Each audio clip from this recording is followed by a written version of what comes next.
Hello, this is the recording of my talk for HoTT-UF 2024. The talk is about some recent results in synthetic algebraic geometry, namely about projective space and line bundles.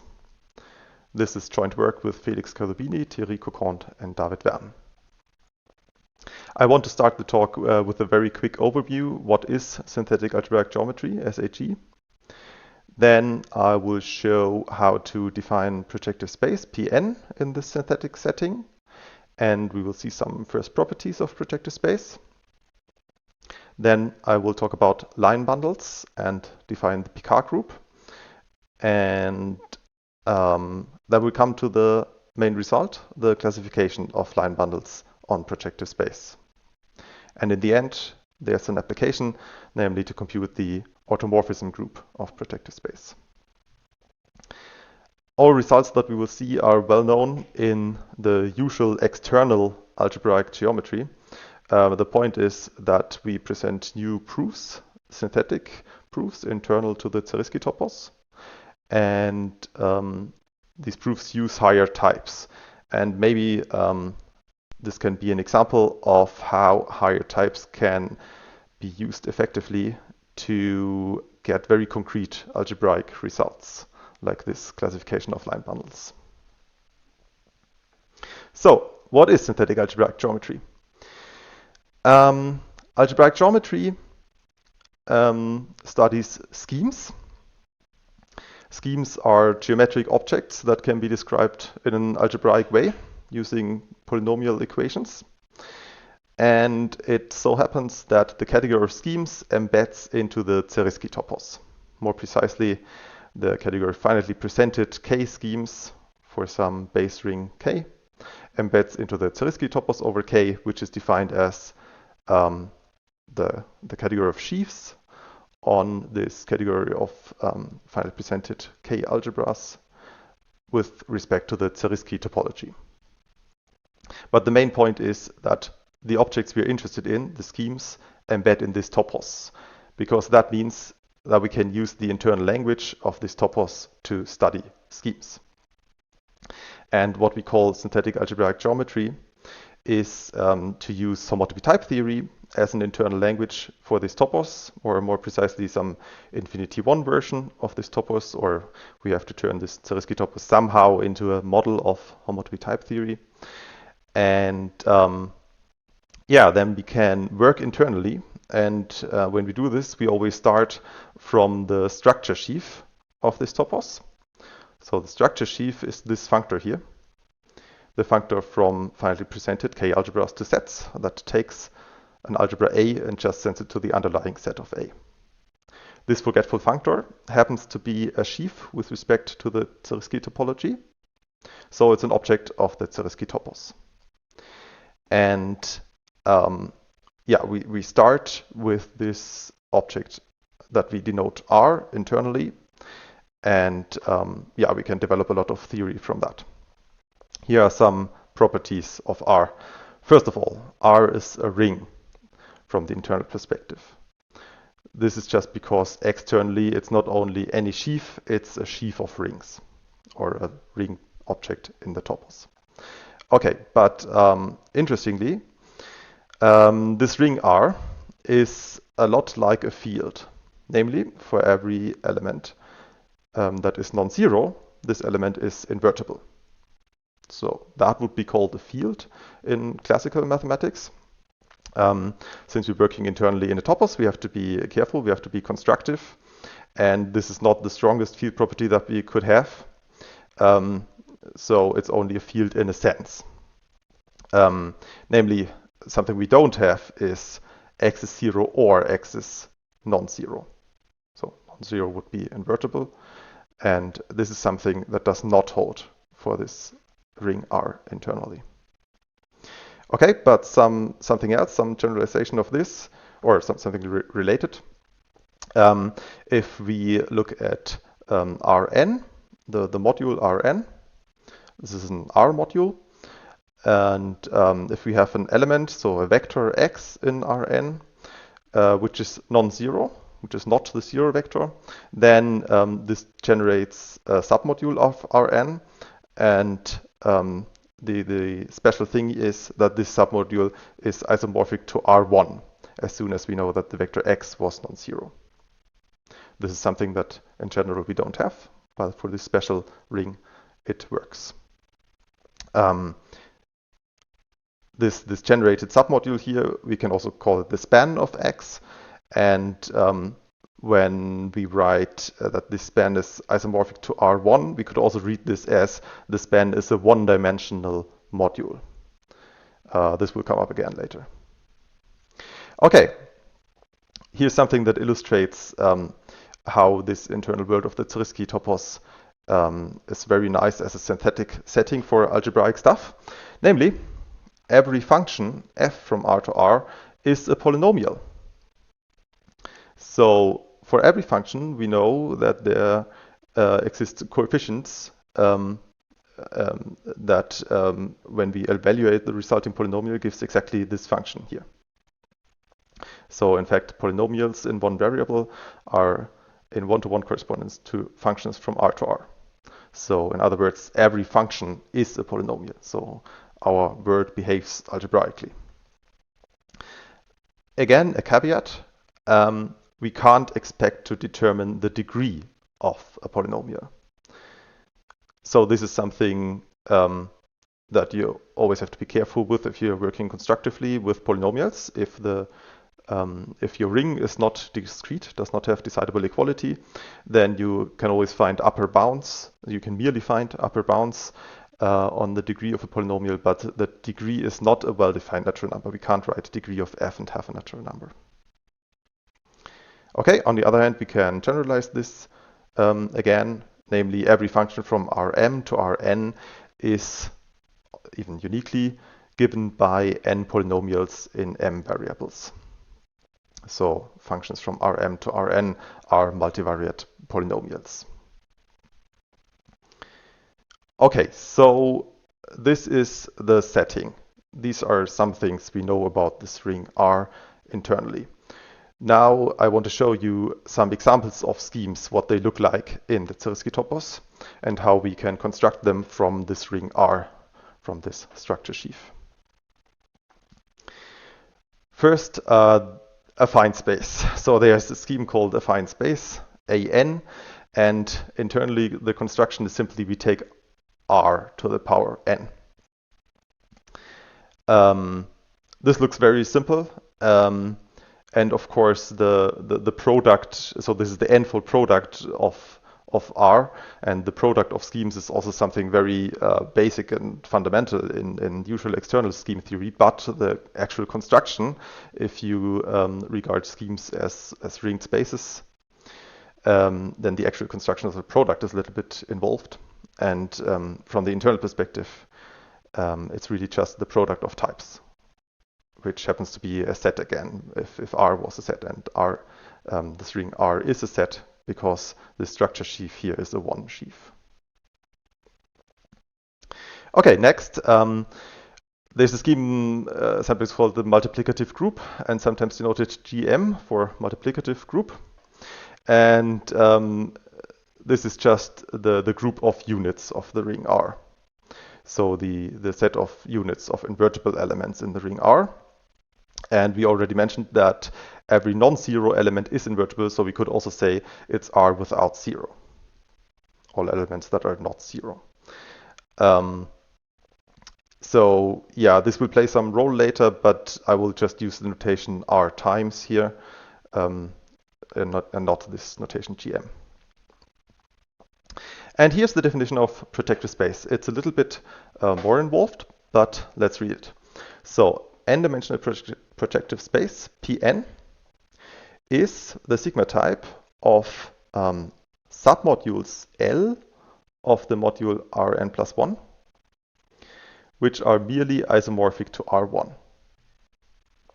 So Rn plus 1 here is a module. This just means that we can add elements and multiply them by elements of the ring R with the usual laws. So this is an R module, and here we are asking for a subset which is a submodule. And then we are asking that as a module, this submodule L is merely isomorphic to R1. So again, I could say that I could pronounce this as L is one-dimensional. L has a well-defined dimension and it is 1. Another way to say it would be L is a line. That's why I write L. So if I say a line, I mean a one-dimensional R module. And this whole thing here can then be read as the type of lines in Rn plus 1. So n-dimensional projective space Pn is the type of lines in Rn plus 1. Why is there this shift from n to n plus 1? It's a bit annoying, but the reason is this. If I have, for example, R2, the plane, and I have a line in R2, a line is always a line through the origin because it's a submodule. That's what I mean by line. Then there's 1 degree of freedom how we can change this line. So if we picture the lines as points in some space, in the projective space P1, then such a point has 1 degree of freedom to move. So it makes sense that it's P1 because it's a one-dimensional thing. Okay, be aware that Pn is not the n-fold product of P1. It's true for An, but not for Pn. There's at least one way in which we can obviously generalize this definition, namely we could change this 1 here. And that's called the Grassmannian. The kth Grassmannian of Rn is the sigma type of submodules P of Rn, which are merely isomorphic to Rk. In other words, the kth Grassmannian of Rn is the set of k-dimensional planes in Rn. Okay, this is a generalization because if we plug in k equals 1, then we get that the first Grassmannian of Rn plus 1 is Pn. Okay, we want to do something with projective space, and here's just some basic construction that I want to use later. I want to explain how to interpolate between 2 points in projective space. So let 2 points P and P prime be given. So these are really 2 lines in Rn plus 1. And let's assume that P is not P prime. We will use this. We consider the submodule generated by these 2 lines. So these are 2 lines in Rn plus 1. We consider the submodule generated by them. And here's a fact that I don't want to prove, but this generated submodule is isomorphic to R2. It makes sense if I have 2 different lines and I take the plane spanned by these 2 lines, then it should be a 2-dimensional plane. But it uses some special properties of the ring R. Okay, this means we have a module which is merely R2. And then we can look at the first Grassmannian of this module. And because this module is a submodule of Rn plus 1, the first Grassmannian is a subset of the first Grassmannian of Rn plus 1, which is Pn. So we have this subset of Pn here. And you can check that the 2 points P and P prime that we had belong to this subset. And on the other hand, because this module spanned by P and P prime is merely isomorphic to R2, we have that the first Grassmannian of that is merely equal to P1. So, in other words, we have a subset of Pn, which is merely as a set isomorphic or in bijection to P1, the projective line, and it contains the 2 points P and P prime. So we can say that this first Grassmannian of the span of P and P prime is the projective line interpolating between the points P and P prime.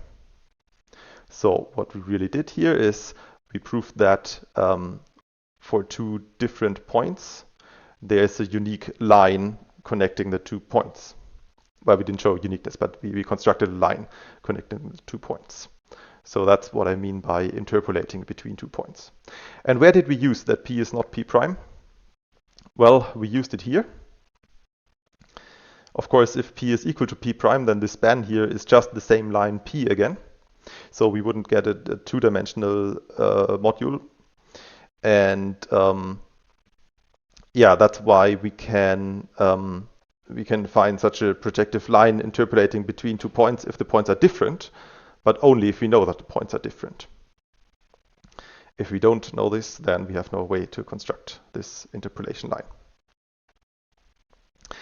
Okay, here is an application of that. This will be a kind of warm-up for something later. So I want to show that all functions from projective space to R are constant. More precisely, I want to omit the case n equals 1. It's not because it's particularly hard. It's also not obvious, of course, if you've not seen it before. But it's more instructive to see how we can get the rest from this case. So let's assume we already know that all functions from P1 to R are constant. And let the function from Pn to R be given. And then let's see what we can do. If we have 2 points that are different, then we just saw that we can construct this first Grassmannian of the generated module. And this is a set that's merely isomorphic to P1. So if we restrict the function f to this set, we have a function from some set that is merely isomorphic to P1 to R. And by the n equal 1 case, this function must be constant. Since R is a set, being constant here is a property. So it's enough to know that this set is merely isomorphic to P1. So what do we know? For any 2 different points, f is constant on the interpolating line between these points. So in particular, for any 2 different points, f takes the same value at these 2 points. Is this enough to show that the function from Pn to R is constant? Well, we have to do one more step.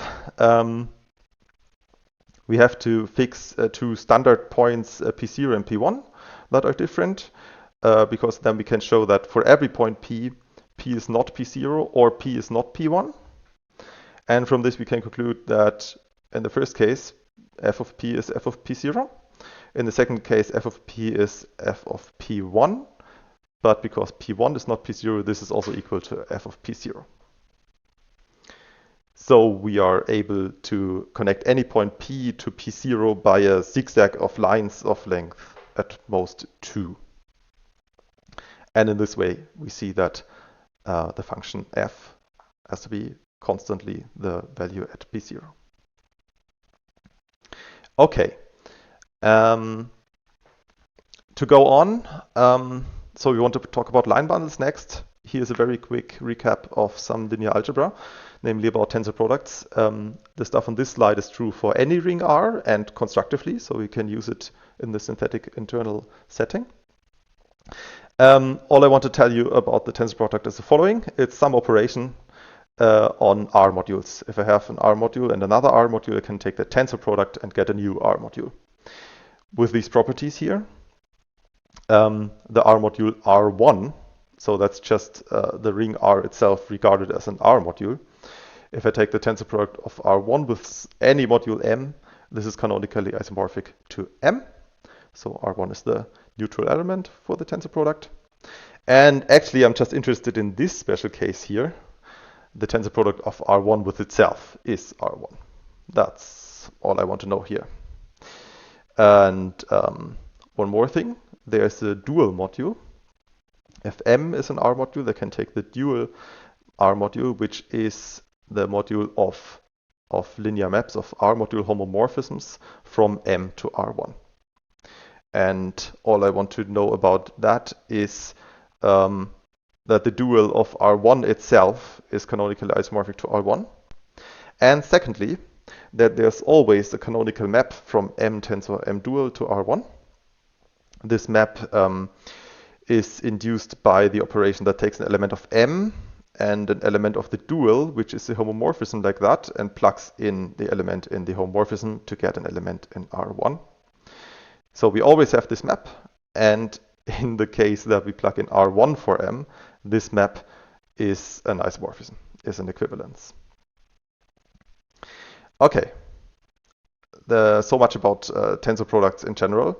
Now let's look at what I think should be called the type of abstract lines. It's this sigma type here.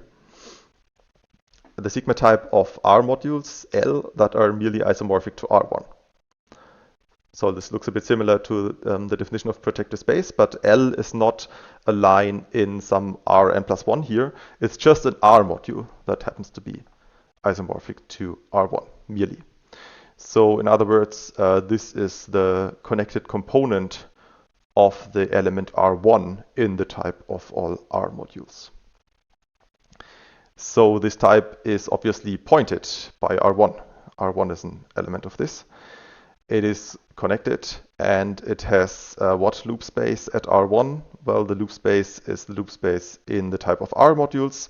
So it's the automorphism group of the R module R1.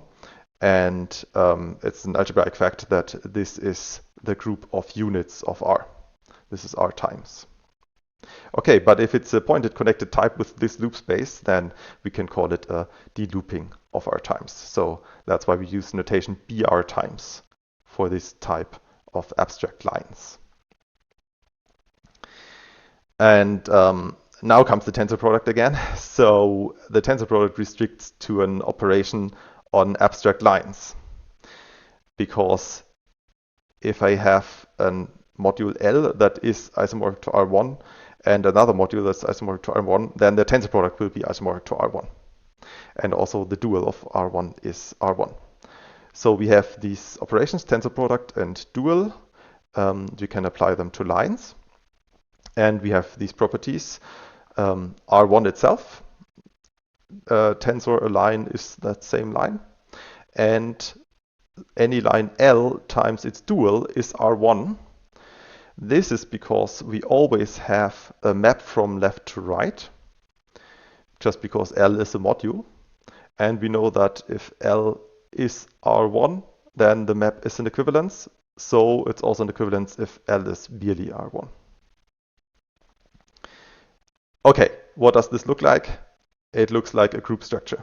We have a binary operation. We have this unary operation that takes the inverse, and we have this neutral element R1. In fact, this group of units of R times is an abelian group, and in general we can take the de-looping of an abelian group and get a higher group. And this is just a way to look at this higher group in particular. So I find it interesting that using so little linear algebra, so little knowledge about tensor products, we get these operations on the looping of R times. So that's the structure we are interested in on this type of abstract lines, because now we can define line bundles and work with them very nicely. A line bundle on any type X is just a map from X to BR times. So it's just a map that assigns to every point of X an abstract line. And so we can do this for every type X, and we can, for example, form the trivial line bundle for every type X that assigns to every point just this trivial line R1 itself. But we also have operations tensor product and dual on line bundles because we can apply them pointwise. So for every point, we can take the tensor product of two line bundles at this point, and we get a new line bundle. And these operations satisfy the same laws as before. So we have a higher group again, and if we truncate this, we get a group, and this group is called the Picard group. The Picard group of X is the set truncation of the type of line bundles on X. Okay. So now, of course, we want to see some interesting examples of line bundles. Just this trivial line bundle here is not very interesting. So let's look at projective space. So, reminder, projective space, Pn, is the set of lines in Rn+1, the set of submodules of Rn+1 that are one-dimensional. So we can do something very simple that's called the tautological line bundle on Pn. It's a map from Pn to Br times that takes a line L and just forgets that this is a submodule of Rn+1, just remembers the module and remembers that it's one-dimensional. So we send L to L. This is called the tautological line bundle, and the notation is O minus 1. That looks maybe a bit funny, but the reason is that we can define a family of line bundles indexed by the integers. For every d, we define OD like this, so that it matches up that O minus 1 is O minus 1. And these are called the twisting sheaves on projective space, or we could also call them the standard line bundles on projective space. And here is a fact about them. The map that sends D to OD is injective. It's also a group homomorphism, as you can check using this. So we have an injective group homomorphism from Z to the Picard group of Pn. This, of course, asks for the question, are there other line bundles on Pn, or is this all? And this is the classical result that I want to talk about next. The classification of line bundles on Pn says that every line bundle on Pn is merely of this form O of something. So here's the theorem. Every line bundle L map from Pn to Br times. For every such line bundle, there is a number d such that L is merely OD. And we could also write it like this. This map from the integers to the Picard group is an isomorphism. So for short, it's the Picard group of Pn is the integers. But we always mean that this map is an equivalence. And yeah, I want to talk about the proof of that a bit. But first, if we know that this is an equivalence bijection, we can take the inverse and we call that the degree of a line bundle.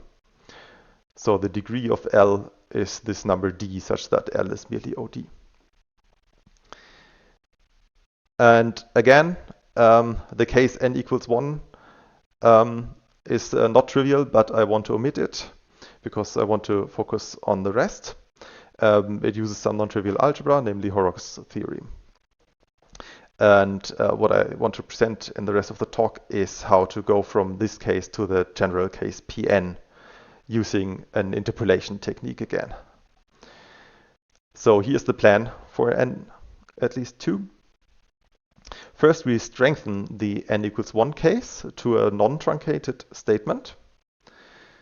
So this statement here is somehow truncated because the Picard group is the set truncation of the type of line bundles.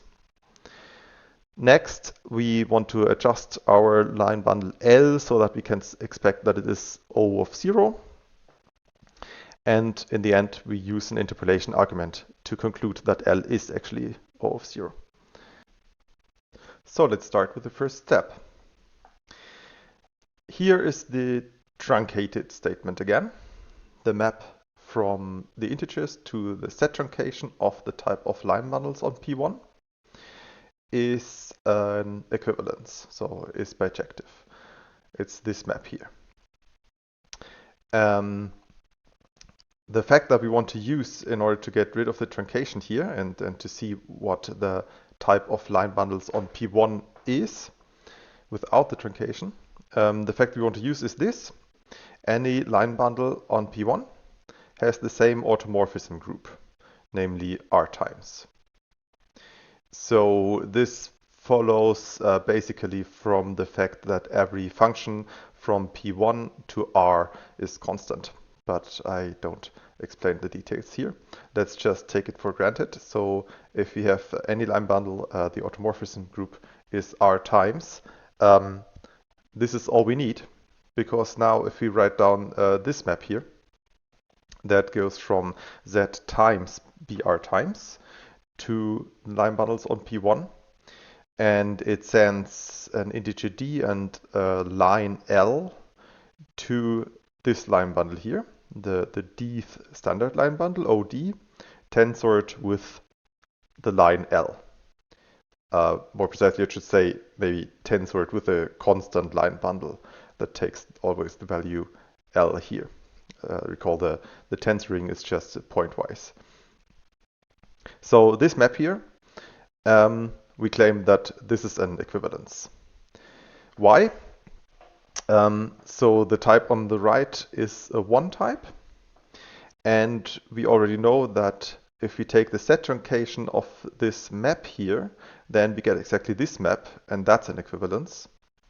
So all that's left is to check that the map induces isomorphisms on loop spaces. And that's basically what this fact here says, right? The loop space of any line bundle on the right is R times. And also the loop space of any pair on the left is R times, because Z is a set, and the loop spaces in BR times are R times. Okay, so this means we know exactly what the type of line bundles on P1 is. It's this product here. And actually what we want to use is just this corollary.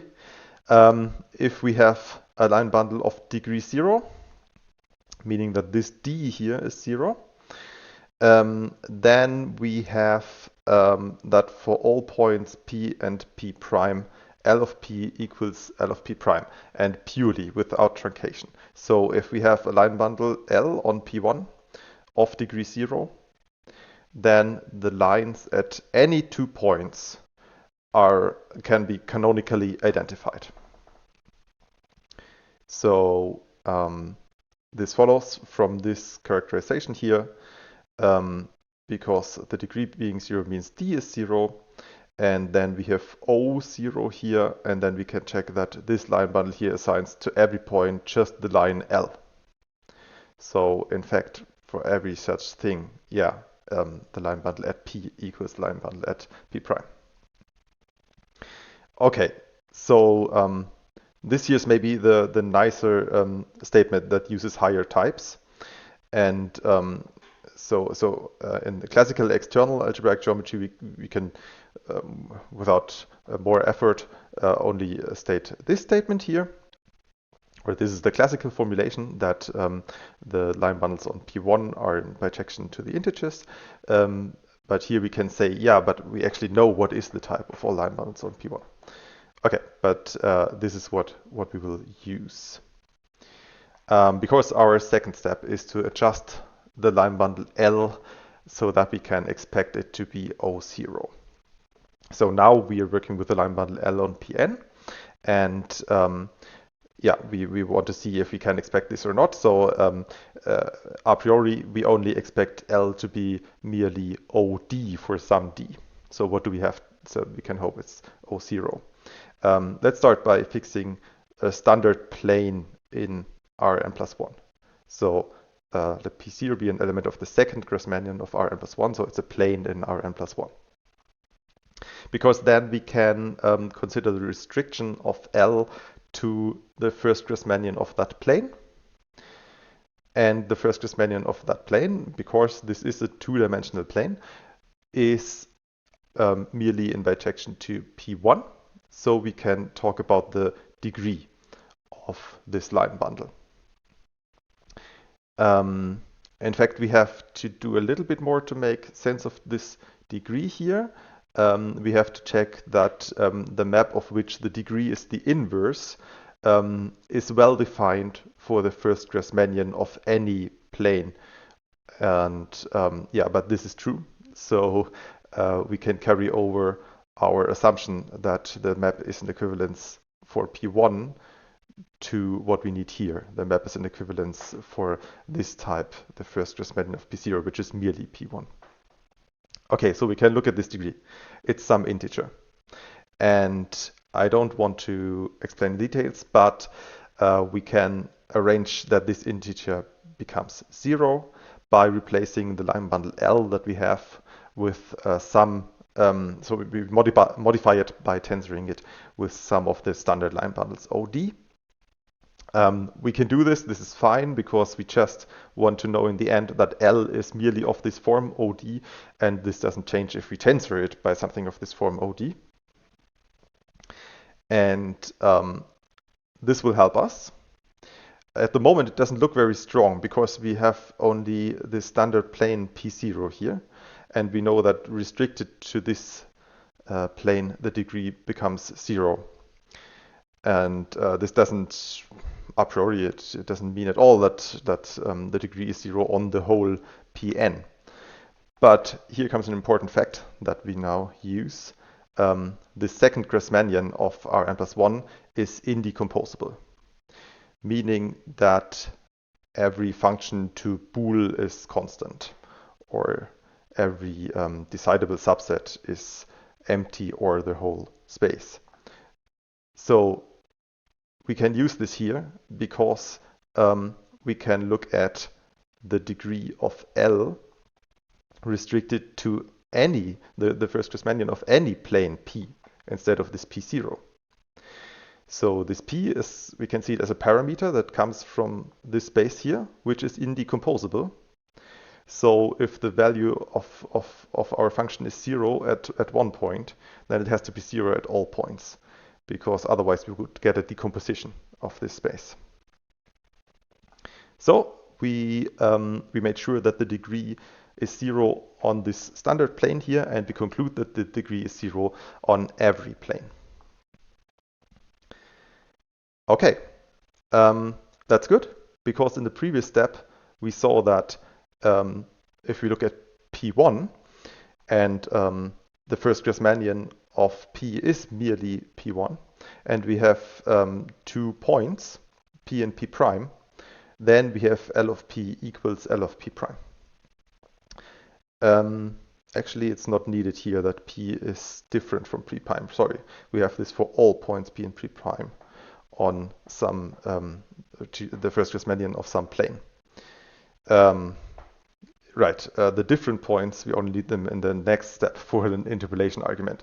Okay, because if we have 2 different points, P and P prime in Pn, then we can construct our plane. It's just the span of P and P prime. So if we have 2 different points, we can construct this interpolating line between the 2. And from our assumption that the n equal 1 case holds, we were able to adjust our L such that the degree of L restricted to this interpolating line is 0. And in particular, we have for 2 different points P and P prime in projective space that we can construct an identification between L of P and L of P prime. So here we need that the points are different. Otherwise, we would be done. If we didn't need this, then we could just take one base point P0 and show for every point P that L of P is L of P0, and we would have that our line bundle is constant, and that means it is merely equal to O0. But we need that they are different in order to construct this interpolation.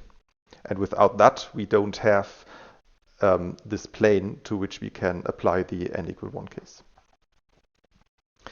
Okay, so we are in a similar situation as before.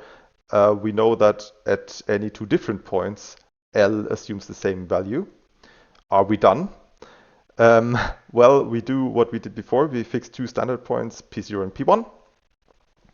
And this here means that the line bundle L is constantly the value at P0 on Pn away from P0. So away from P0, L is constant. And away from P1, L is also constant. We want to know that L is constant everywhere as a function on the whole Pn. So first of all, these 2 things look different, but we can choose paths between L of P0 and R1 and L of P1 and R1, simply because L of P0 and L of P1 are 2 lines, and every line is merely equal to R1. And what we want to show here is a proposition, namely that the line bundle L is merely equal to O0. So we can replace these 2 things by R1. So L is constantly R1 on Pn without the first point, and also on Pn without the other point. And the thing is that we had a similar situation before, but there we were looking at functions to R. We were looking at functions into a set. This time we're looking at line bundles, which are functions into a one type. And it's not so easy as before for that reason. Namely, for every point that is not P0 and not P1, we get two identifications between L of P and R1. One because P is not P0, the other because P is not P1. And what we wanted to do is we wanted to construct a canonical identification between L of P and R1. So we could hope that these two identifications will agree. In general, they won't agree because of the choices we might have made here. But it's in fact not a problem. So we're using this fact here. Every function from Pn without these 2 points to R times is also constant. So we saw before that every function from Pn to R is constant. This is still true if we take out 2 points. And why does this help? Well, for every point in Pn without the 2 points, we get an identification between R1 and R1. So that's the same as an element in R times. So if this function is constant, then we have one number in R times, one vertical element that mediates between these two identifications. And that means that we can adjust one of the identifications so that the two will agree. So we can conclude that we have a canonical, we can construct an identification between L of P and R1 for every P by making these two agree. And that means that L is equal to O0.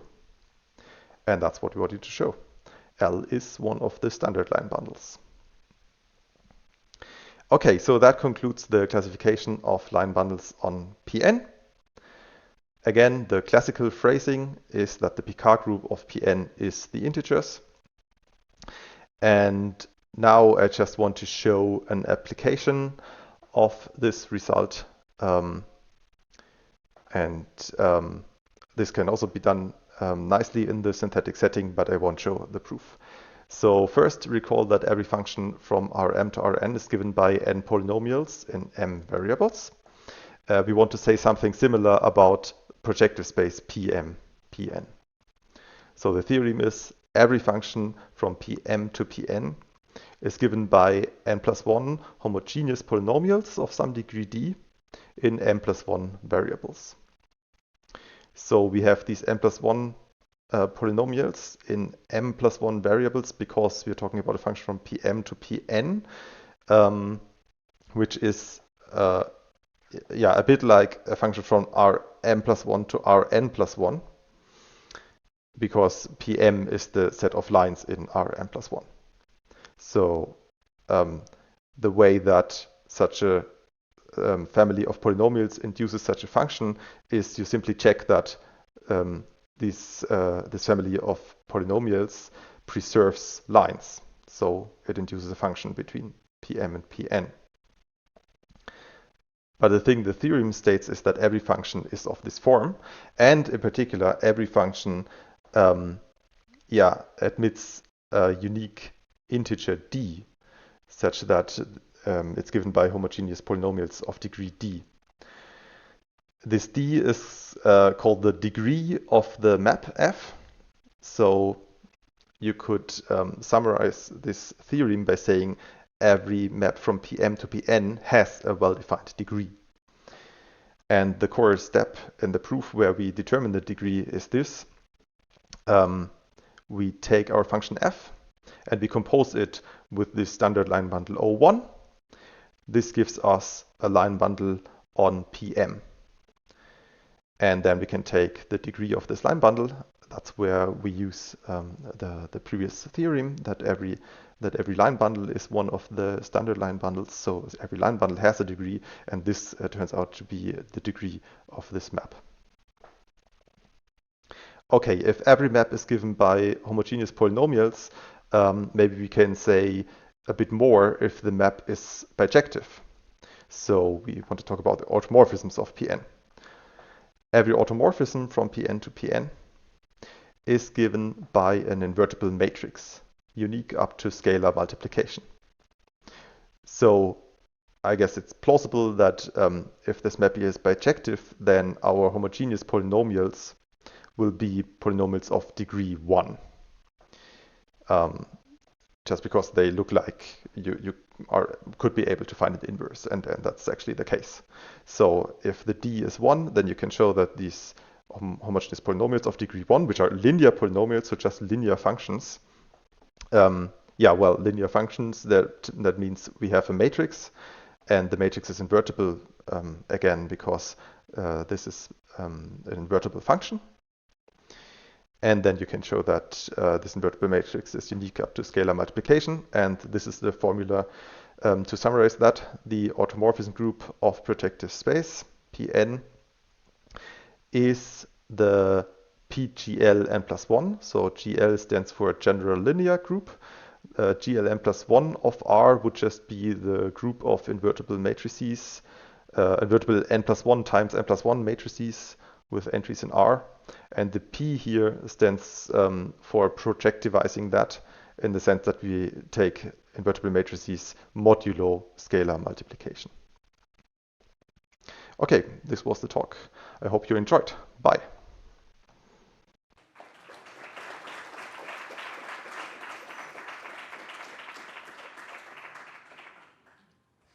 Okay, so I just pressed some random buttons that would make sense on my own laptop, but not on this one. Let's see, here we go. Just get a hold of the slides in case anyone has questions. Right, so Matthias is not here to answer questions naturally, but his joint workers are Felix and David is somewhere, I assume. Yeah, there. So I'm actually here online now. Oh, hello. You came. You made it. Hello. Yeah, hi. Thanks for the talk. So, okay, if anyone has any questions, they can pose them to Matthias.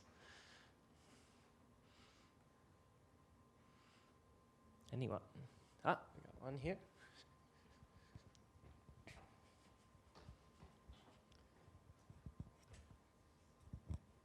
Hi, I actually got a couple of questions, but first of all, what about further generalizations? Like you talk about schemes here, and you think it's reasonable to do this kind of synthetic construction for stacks, for algebraic stacks? Okay. Yeah, so And I like, think this is one of the good points about this approach of synthetic algebraic geometry, of using HoTT as an internal language for the infinity topos, that it should be relatively easy to talk about stacks, because we can easily talk about higher types. And so this should work well. And I think I can't say more details right now, but yes.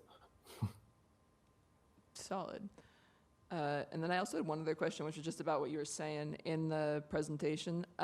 When you're defining the Picard group and you take the truncation, so that's just how you had defined it there.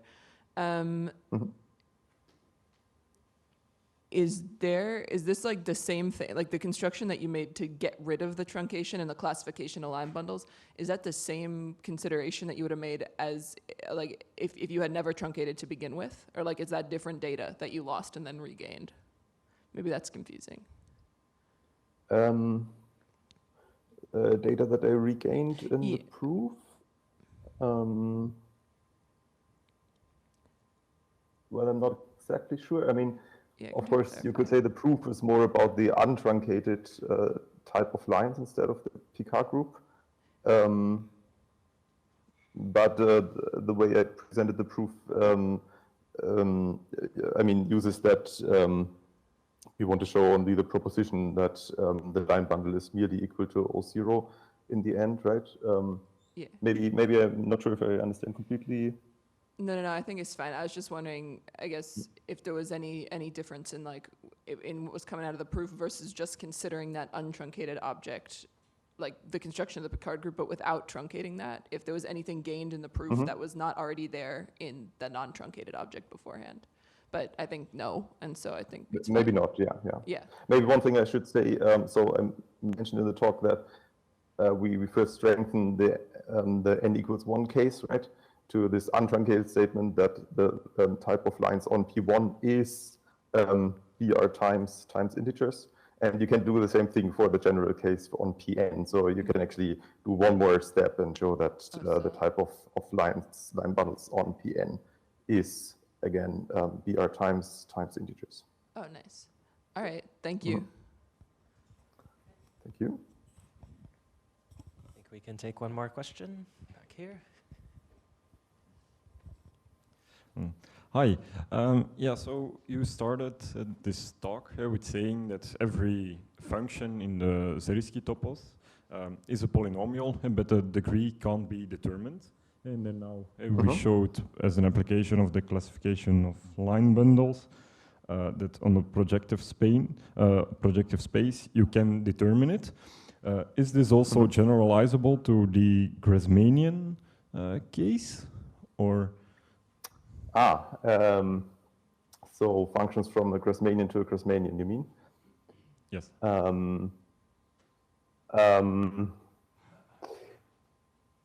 I think yes. Actually, I'm not sure. Sorry, I'm lacking. I'm lacking the classical algebraic geometry here right now. So I would expect the analysis result from classical algebraic geometry, and I think a function from Grassmannian to Grassmannian has a well-defined degree, but I'm not sure right now. Maybe someone else can say something. Okay, thanks. All right, fine. One more. It's your own break you're eating up.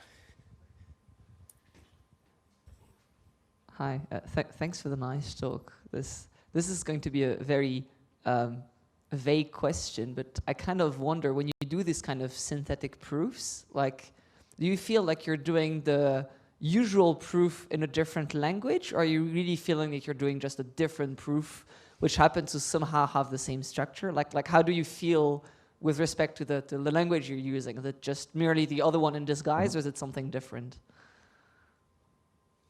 I guess sometimes it's very analogous to proofs in classical algebraic geometry, but so this proof in the talk, so this proof where we classify line bundles on Pn, I wanted to show exactly an example of something that is, I think, different from the proof in classical algebraic geometry, because we're actually, I think we're actually using the one type of lines here in a essential way.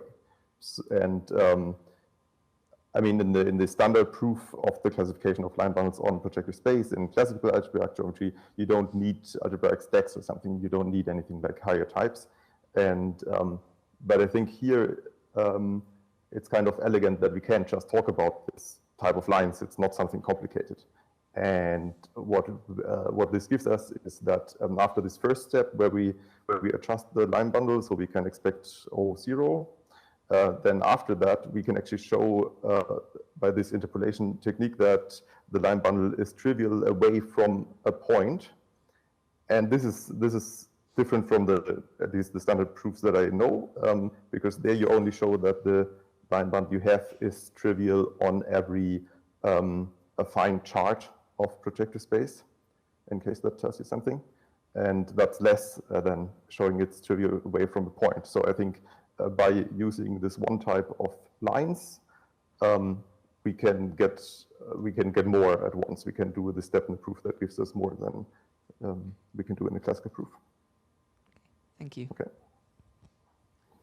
Thank you. Okay, so thanks for showing up, Matthias, and let's give him another round of applause.